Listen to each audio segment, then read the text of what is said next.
Thank you very much. My fellow Americans, my first and highest duty as president is to defend our great country and the American people. I swore an oath to uphold the laws of our nation, and that is exactly what I will do. All Americans were rightly sickened and revolted by the brutal death of George Floyd.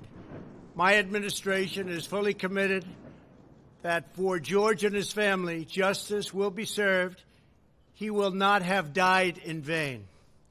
But we cannot allow the righteous cries and peaceful protesters to be drowned out by an angry mob. The biggest victims of the rioting are peace-loving citizens in our poorest communities. And as their president, I will fight to keep them safe. I will fight to protect you. I am your president of law and order and an ally of all peaceful protesters. But in recent days, our nation has been gripped by professional anarchists, violent mobs, arsonists, looters, criminals, rioters, Antifa, and others. A number of state and local governments have failed to take necessary action to safeguard their residents. Innocent people have been savagely beaten, like the young man in Dallas, Texas, who was left dying on the street, or the woman in upstate New York viciously attacked by dangerous thugs. Small business owners have seen their dreams utterly destroyed. New York's finest have been hit in the face with bricks. Brave nurses who have battled the virus are afraid to leave their homes. A police precinct has been overrun here in the nation's capital. The Lincoln Memorial and the World War II Memorial have been vandalized. One of our most historic churches was set ablaze. A federal officer in California, an African-American enforcement hero, was shot and killed. These are not acts of peaceful protest. These are acts of domestic terror. The destruction of innocent life and the spilling of innocent blood is an offense to humanity and a crime against God. America needs creation, not destruction. Cooperation, not contempt. Security, not anarchy. Healing, not hatred. Justice, not chaos. This is our mission, and we will succeed. 100%, we will succeed. Our country always wins.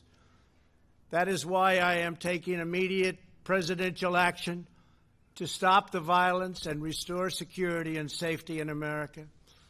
I am mobilizing all available federal resources, civilian and military, to stop the rioting and looting, to end the destruction and arson, and to protect the rights of law-abiding Americans, including your Second Amendment rights. Therefore, the following measures are going into effect immediately. First, we are ending the riots and lawlessness that has spread throughout our country.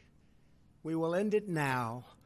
Today, I have strongly recommended to every governor to deploy the National Guard in sufficient numbers that we dominate the streets.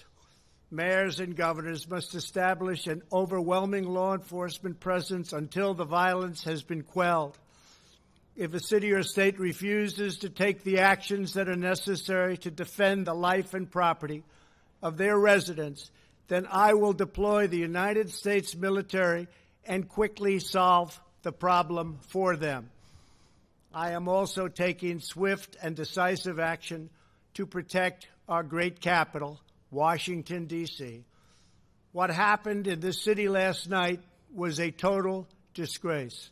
As we speak, I am dispatching thousands and thousands of heavily armed soldiers, military personnel, and law enforcement officers to stop the rioting, looting, vandalism, assaults, and the wanton destruction of property.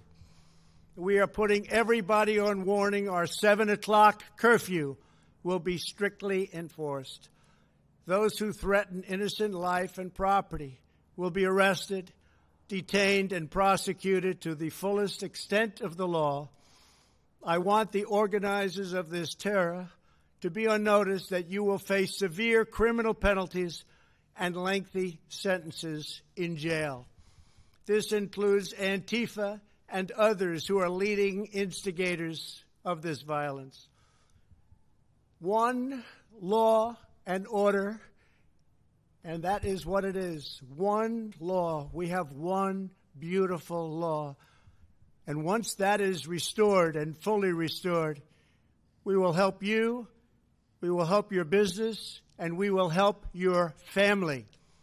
America is founded upon the rule of law. It is the foundation of our prosperity, our freedom, and our very way of life. But where there is no law, there is no opportunity. Where there is no justice, there is no liberty.